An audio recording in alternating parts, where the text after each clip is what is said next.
Iyo. May ko Sawat.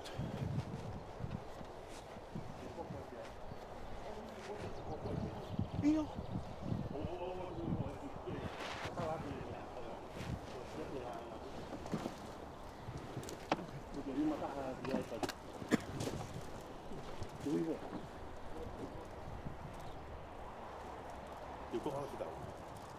Oh iya.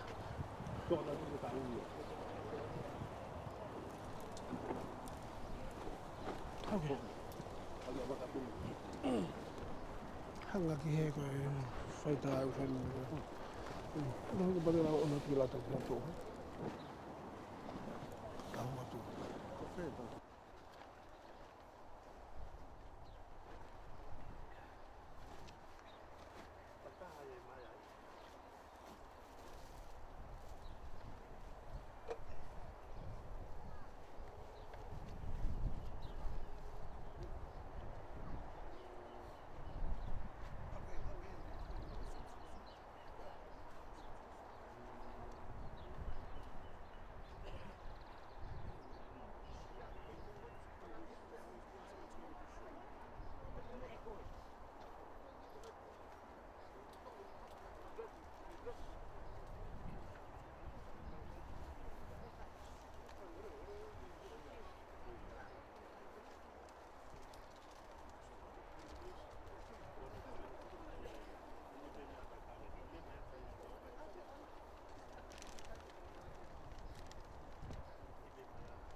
Tuma ke tau whakakato e o au e pongpongini.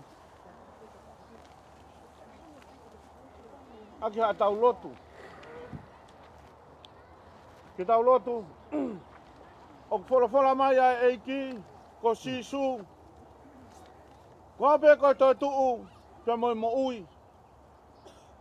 Ko ia tui pi ki tai kia te au. Neongo kua pekia, ka tene mo ui pe. Pea ilonga ai aku mo ui mo tui pi ki tai kia te au. E i kai au pito tene mate o ta ngata.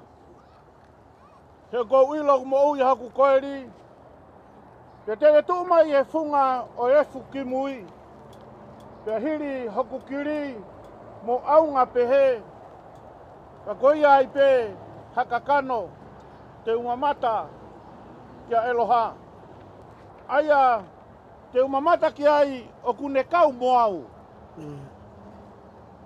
Pea ko hoku matani e sio ki ai o ikai o ikehe. Na ikai te tau hau mo ki tau tolu hamea ki mamani. Iya. Koe uhi foki e ikai te tau alu mo ki tau tolu hamo mo i mea. Ko sihowa nā ne whoaki.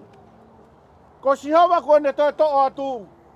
Ke malo ia i pe ai huafa o sihowa. E i. Ko koe ho mau na whaanga. Ia tau tangata mo tau tangata. Te ke whakatupu e ngahi mo ngā pe whanau i mo i whanua io. Talo me mua o lau i kuanga koe o tua pe ai a Fiona. O ku ke whakafoki ki e fu ai tangata ko mea vai vai. Pehe pe hako atama foki mai. Te koe tau e a whe i ho wakai. O ku hange koe ane afi, ene osi. Pe ha foi wasi he po. O ku ke awe ki mautolu, o hange ha vai wha. O ku hange ha mohe o mau kotoa. Pongi o ku mau hanga. Hange koe muka e musie. Pongi lau mata mo tere wawe. E ki a fi tu si hifo pia mai. E ko mau hau hau. O ku mau osi ai. Te mau tafu ua. Ie o tupu tamaki. O ke whakatu e mau ngahi hia i o ao. O e mau ngahi mea fufu. Ie maa o ho fofonga. E kua pare o mau ngahi aho kotoa i o hou hau. O ku mau whaosi o mau ngahi tau. O hange koe tā noa ku lau. Koe ngahi aho o mau tau. Koe tau pe whitunga fulu. Te kalahi ho tongu. E au ke warunga fulu. Te kohoto wiki a ngā. Koe o ngosia moi muna. Te kutusi wawe. Te tau puna. Ko hai tene ilo i ho hou hau. Hono mama wha. Te koe lahi ho tuktamaki. O tau mohonge ia. Ako mai. Ke mau fua pe ho mau ngahi aho. Ko mau utu mai. Halo to poto. Yuriu eiki. Ko futu. O lolou. Te ria ho kau. Ka mau eiki ko ki mau tolu. Ko maa kona ki mau tolu kei pongpongi. Aki ho alo ofa. Ke mau mawawa mo fia. E ngahi aho koto. Omi ha fia ke hoa. Mo i fuoloa ho mau whakawai vai i e a Fiona. E ngahi tau o mau whianga iai no mo kowi. Ke ha o ngā we. Ko kau tamai o eiki. Na koe mau whanau. O langi io. E te tau tolu. Ai whakaof au eiki. O tau o tua. Te ai ke tu ma. E te mau tolu. Ai ngau e honi ma. Io. Koe ngau e honi ma. Te ke fotu mai. Ke te mau tolu. Kore peke. Tuhi whai whakaiki ki he whanua.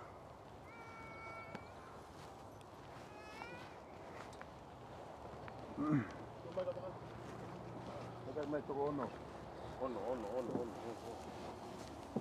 nātu kau, ono nātu e. E tuhi whakatata ki ono mai.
Ko tangata ko whanau i he whewhine o whono ono ene mo ui. Pea ku whonu i he mamahi, o kune tupu hake pea tuusi, o hange hawhisi a kau. O kune more hange haata, pea ku ikai au pito hane tu mau. Koe mea he whinangalo, e o tua mafi ko uiange, ai lau maria si o tau tua o whewhineni, ko hikini koi ai, o tau tuko no sino ke whonua e kere ke kere. A efu ke efu. E ilo pau, kai loang nau tolu ko pekia he ki. Te nau tai tu ke mo i tangata he ki ko tau whamo ui. Aia tane liwa e sino e tau mo ulalo ani. Ke alanga mohono sino langi ia ona.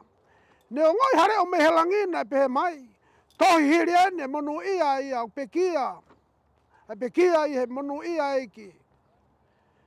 Pea whalafola e lau maria io. Ko hite nau malolo. E tua mafi a fiona ko nofo mo koe. A ngai lau maria e kai ko hiki ki heiki. Ko whaataki nau tolu me ngai ka venga e mo wini. Pea nau mo ua i he whiawhia, mo monu ia. O mau ato e whawhita i o ofa ko mau toko wani. Pe moho vete ange ia me ngai kove mamang halani. O mau tukoloria ke ua whatop tapu ko uhi ko kau sevaniti. Ko hiki e lotu mo oni pea ko mau kore. He whina ngalo le reo whakato e lau o kakai whiri. O whato to mai e ho pure ngā ko hiki au seak mau tolu. Mok nau tolu ko hiki atuna. Ai whakao hao e sino mo lau maria he monu ia. Mo kolosio i tāniti a sisu kraisi ko mau eiki. E meni o tua alo ofa e tamai o mau eiki ko sisu kraisi. Aia ko e toi tuu mo ui. Ka tui e tahaki ai tene mo ui. Neonga ne pekia. Ko ia ko mo ui o tui. Piki taikia te i kai tene mate o taingata. O mau whakatau whalafola atu tamai. O kore ke whakatuki mau tolu me mate o anghala. Ke mo ui o ma oni ko hika mau ka hiki me mo uini. A mau mama lolo i he awhio. Peka hoko e awha mui mo toi tūlahi. Ko i whuawhina ngalo e te mau tolu. Ka mau ofa tāpua ki aho alo pere. Aia tene om ki mau tolu. O ku ofa mua pasia ke awhio nao pehe. Om ki mau tola whahinga ko whamonuia hei ki. Tamai o mau hoko ki o pure ngā ko toka teu mo mau tolu. Tau le tānu poa mamani. Ofa mai e eki ko mau tamai manawa ofa. O me mea ko ia sisu kraisi ko mau whalaloa. Moho mau huhui. Ko keresa iki ko sisu kraisi mo ofa e tua. Mo whio he lau maria maoni oni. Ka te tau tolu ko toa pe ia. O ta ngata. E meni.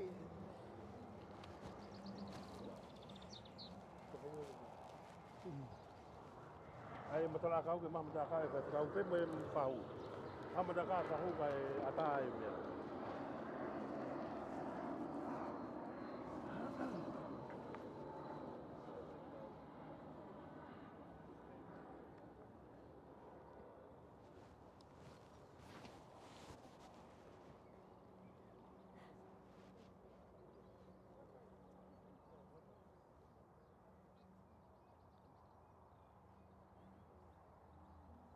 Mamata kau.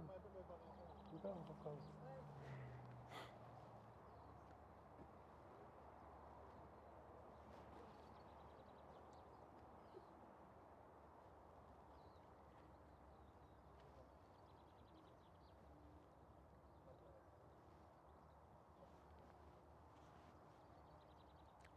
Apa? Toh na kau. Au.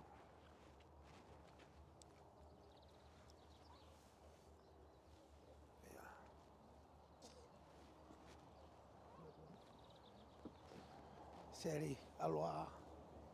O fatu gari koe.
Toto mai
O kune a whiwhi o i he langi tau kakapā.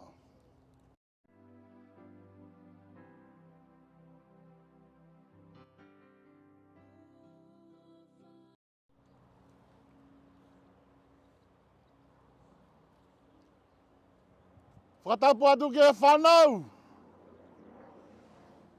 Oe makapuna hou aiki.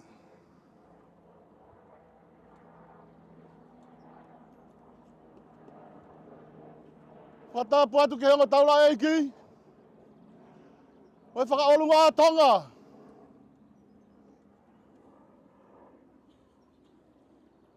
Whakatapu atu ke whahu.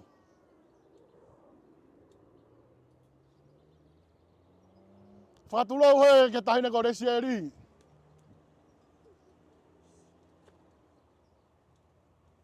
Whakatapu atu ke whanau paia.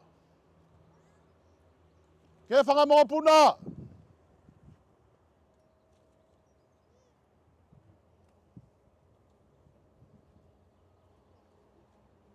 Whakatapu atu ke hongo whamiri.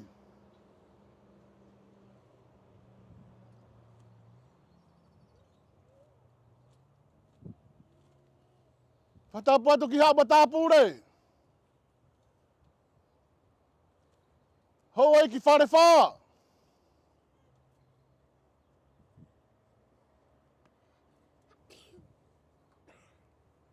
Whakatapu atu ke vaenga whaa o kauhala uta. Ai otu a kau.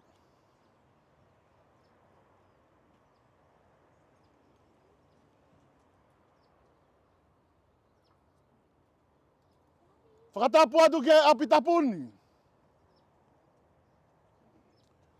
Mau toka pe. Ka whakatulou atu.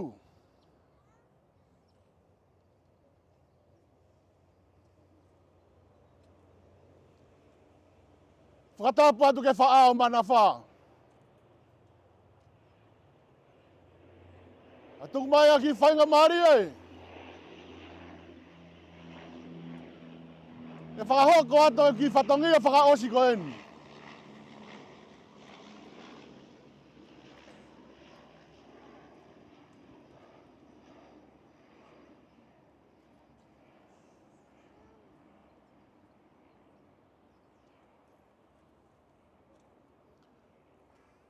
Kua pōpō uri.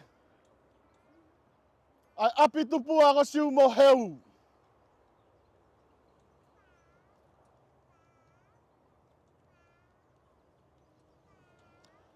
Kawhe uri ai. Ai tafa langi ai o tu langi. Seuke. Langi riri e.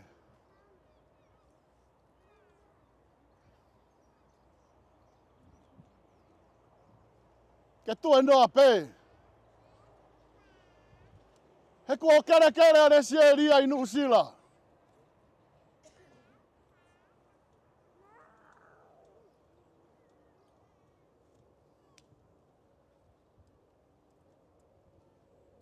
Ko kātoanga whakaofa o tasitu a mei ai. Nā ta manatu meri e ke tahine koe ni.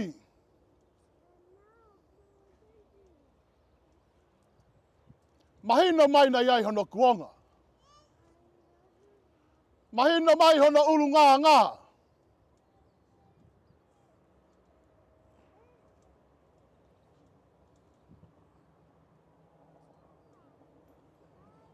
Neongo e talo i mata ia.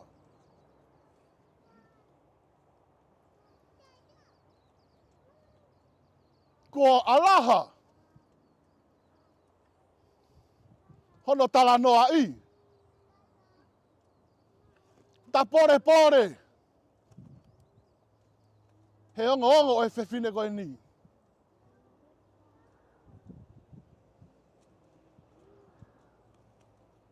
Kau tūhani mo e. Loto ofa mo oni, whai whekau. Kia te koe mo ho siasi. Ho hau o wahe mai ai kosperi. Lotu ai whae whita koeni. Kai aharea whiunga.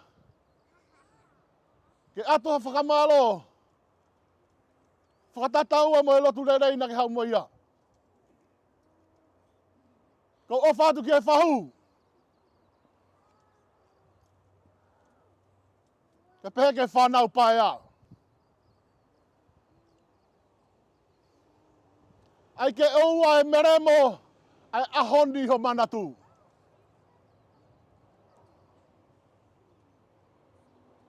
Ahoini na e whakatahataha i ai ki taua.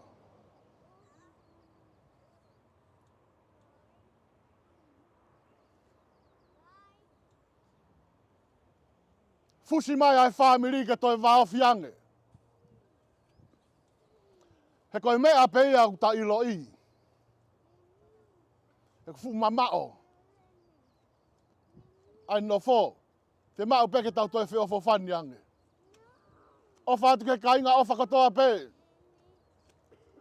O mou tuku taimi ka mou mea mai.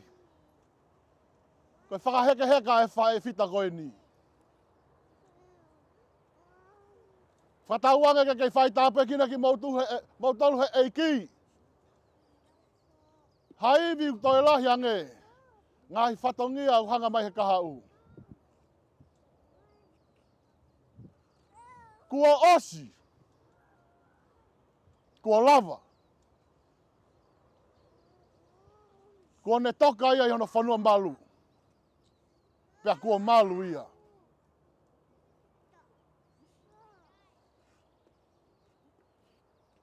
Mo kataki whamore more.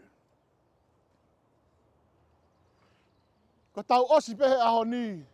Ko tau lava ia. Ko toe ngā ia. Tuku mai ka te au. Kau hanga whakatataha i ai whamiri. Ai whanau.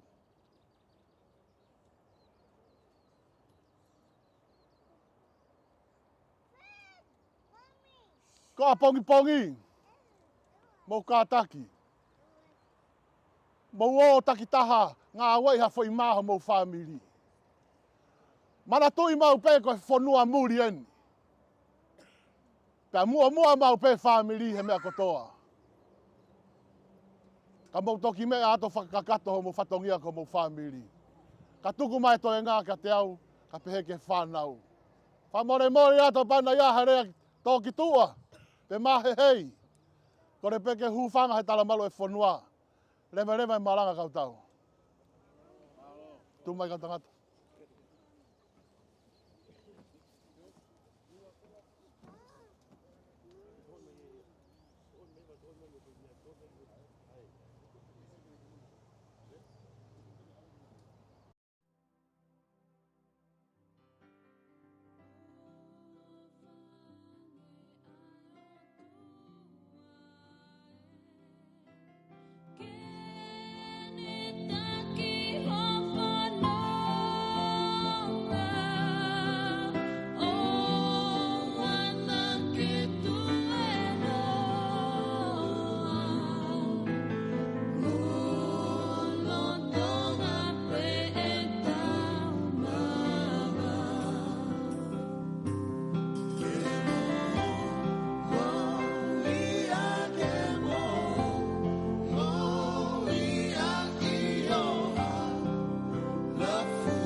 I am a son, walked away from home.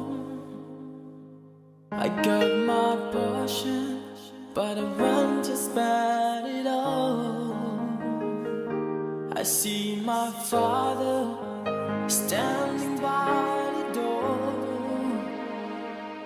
Tears were running down from his eyes, and I cried, Father, Father, please forgive me. I've been away for a long, long time. Father, Father, please forgive me. It's time for me to come back home.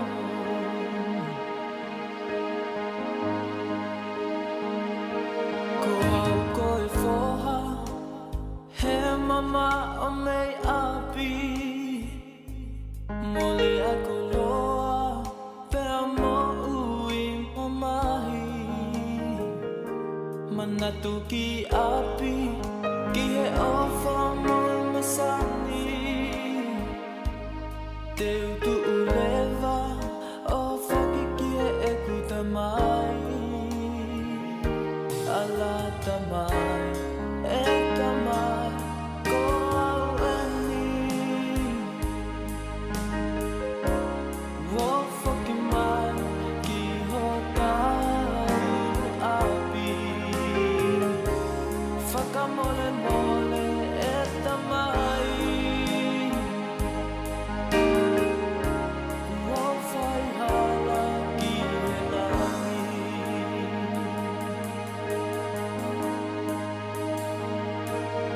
My dear son, don't be afraid. You are always welcome in your father's house. So put your coat on, we're going to have a party. You have received Jesus in you. And I cried, Father, Father, please forgive me. I've been away for a long, long time. Father, Father, please forgive me. It's time for me to come back home. Father, Father, please forgive me. I've been away for a long, long time. Father, Father, please forgive me. It's time for me to come back home.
Never thought I'd see the day that the Lord called you to be there by his side.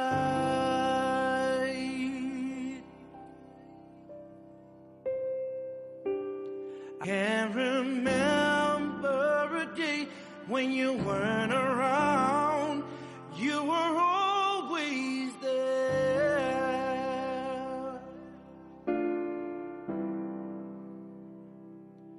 I still hear your voice in my head, hear you laughing, see you smiling in my mind.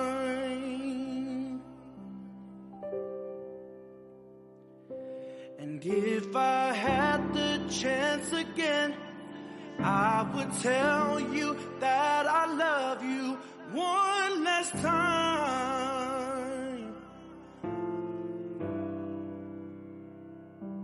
And yet I still can't believe that you're gone, that you're gone.